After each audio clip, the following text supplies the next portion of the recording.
બાયુ આપણો વાદ કરે, આપણે એનો વાદ ન કરે. પુરુષ ભલે રૂપિયા કમાય, પણ પુરુષ પાસે રૂપિયા રે નહીં, વાપરી નાખે. પૈસા આ દેશમાં બે જગ્યાએ હચવાય, એક બેંકમાં મૂકો તો હચવાય ને એક ઘેરે બાયુને આપી દો તો હચવાય. હવે બાયુ ને બેંક બેયમાં તફાવત એટલો છે, બેંકમાં પાછા મળે. બાયુની સુટકેસમાં ગરી જાય, પૂરું થઈ ગયું. હા, એ પછી નીકળે નહીં.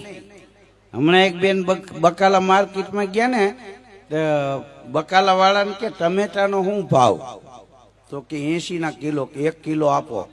તો ટમેટા જોઈખા તો થેલી લાંબી કરી, થેલીમાં ટમેટા નાખ્યા, પછી માથે 2 દૂધી નાખી.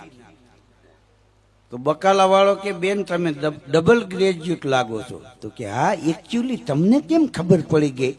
બકાલા વાળો કે અભણું હોય તો પેલા દૂધી નાખે પછી ટમેટા નાખે.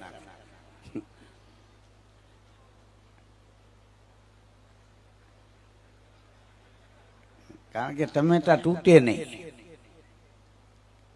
હા, તો સારું બાયું આખા તરબૂચના ભજીયા નથી બનાવતા. હા, નકર છરીયું લઈને ખાવા જવું પડે.